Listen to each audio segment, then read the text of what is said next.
Student, कैसे हैं आप सभी लोग? I hope you all are fine. बच्चों, स्टार्ट करते हैं next chapter number 10 which is अपशगुन। है ना? अपशगुन क्या होता है?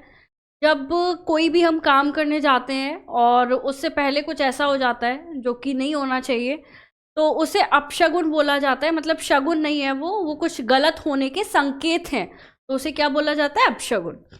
सुनील के दोनों बच्चे कमल और रीता जल्दी जल्दी स्कूल के लिए तैयार हो रहे थे। सुनील बार बार घड़ी देखकर परेशान हो रहा था क्योंकि वो लेट हो रहा था। उसे बच्चों को स्कूटर पर बिठाकर स्कूल छोड़ने जाना था। वो बोला, जल्दी करो, वापस आकर मुझे ऑफिस के लिए भी तैयार होना है। कितनी बार कहा, रोज रात को सोने से पहले अपना बस्ता लगा लिया करो, अपना जो बैग है स्कूल बैग वो लगा कर सोया करो। सॉरी पापा, कहते हुए कमल और रीता आ गए। सुनील दोनों बच्चों को स्कूल छोड़कर वापस घर आ गया, नाश्ता किया, फिर अपना बैग उठाकर ऑफिस के लिए चल दिया। तभी रसोई में काम करने वाला नौकर रामू बड़ी जोर से छींका।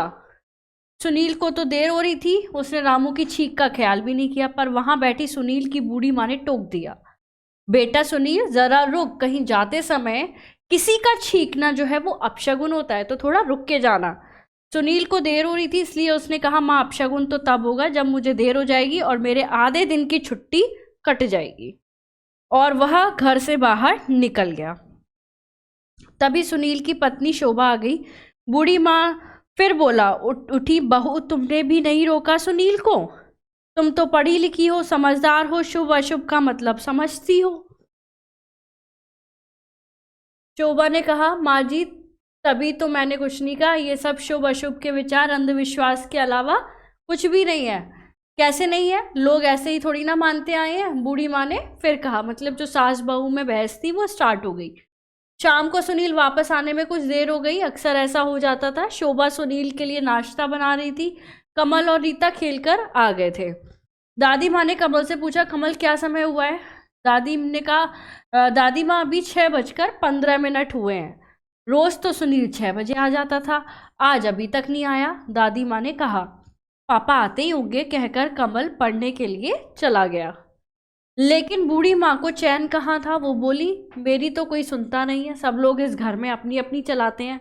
कितनी बार कहा कि शुभ अशुभ का विचार किया करो। थोड़ी देर में सुनील लौटा, हाथ में बैग के अलावा मिठाई का डिब्बा भी था। दोनों बच्चों शोभा उत्सुकता से उसके पास आए। लो, सब लोग मिठाई खाओ, आज मेरी तनख्वाह 5,000 रुपये बढ़ गई है। मिठाई का डिब्बा उसने शोभा को थमाया और आगे बढ़कर बूढ़ी माँ के पैर छुए। माँ ने खुश होकर कहा, खूब तरक्की करो, का आशीर्वाद दिया और चुप हो गई। शोभा ने सबको मिठाई दी। सुनील ने भी हाथ मुंह धोकर नाश्ता करने बैठा। तब शोभा ने उसे माँ की जी की सारी बात बताई। कमल और रीता दोनों हंसने लगे कि छींक तो आज शुभ शगुन बन गई, पापा की तरक्की जो हुई है। लेकिन सुनील ने इस बात को यूं ही नहीं खत्म होने दिया। उसने कमल और रीता से पूछा, अच्छा बताओ, छींक क्यों आती है? छींक, कमल ने सोचते हुए कहा, बस वह तो सभी को आती है, छींक तो नॉर्मल है, सब छींकते हैं। नहीं, सुनील ने रीता से पूछा, तुम बताओ, नाक में कुछ फंस जाने से छींक आती है। तुम्हारा जवाब पूरा सही नहीं है। सुनील कहता है, तुम्हारा जवाब पूरा सही नहीं है, आओ चलो माँ के पास, उन्हें भी और तुम ही सबको बताता हूँ कि छींक क्यों आती है। वे तीनों बूढ़ी माँ के पास जाकर बैठ गए। शोभा को रसोई का पूरा काम करना था, वह रसोई में चली गई। बूढ़ी माँ के पास सुनील और बच्चे दोनों बैठे थे। सुनील ने कहा, माँ, तुम यह गलत सोचती हो कि छींक आना अपशगुन है। मुझे मत समझा, सब लोग ही ऐसे ही नहीं कहते। बूढ़ी माँ भी अपनी बात पर अड़ी थी। तो सुनील ने कहा, सुनो माँ, छींक हमारी अपनी इच्छा से नहीं आती है कि हमारी इच्छा कर रही है और हम छींक लेंगे। छींक कैसे आती है बच्चों? यह तो वैसे ही स्वाभाविक क्रिया है। हम सांस लेते हैं, हंसते हैं, रोते हैं, वैसे हमें छींक आती है। सुनील 1 मिनट के लिए उठा और एक किताब ले आया जिसमें नाग का एक चित्र बना था। कमल और रीता के साथ माँ को भी वह चित्र दिखाकर सुनील ने कहा, देखो, हमारी नाक के अंदर एक पतली झिल्ली होती है, वह सांस के द्वारा अंदर जाने वाली हवा को छानती है। अगर इस हवा में धूल का कोई ऐसा कण आ जाता है जो शायद हमें दिखाई भी ना दे, तो हमें छींक आ जाती है उसकी वजह से। वह कण जैसे ही नाक की झिल्ली से टकराएगा तो झिल्ली में खुजलाहट या सुसराहट होती है और छींक की क्रिया अपने आप हो जाती है। कमल और रीता ध्यान से उस चित्र को देख रहे थे। सुनील ने कहा, होता यह है कि नाक की झिल्ली में सुसराहट होने से अंदर गई हवा झटके से बाहर आती है।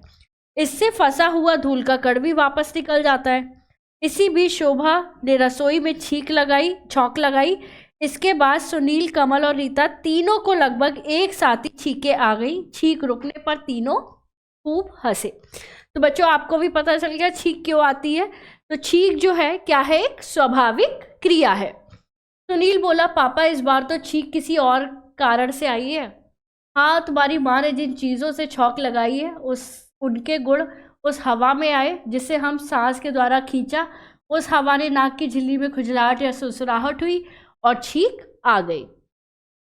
इसी तरह जब हम उस जगह से गुजरते हैं जहाँ मिर्च की बोरियां रखी होती हैं, जब हम मिर्च का पाउडर तौलने वाले के बिल्कुल पास खड़े होते हैं तो हमें छींक आती है।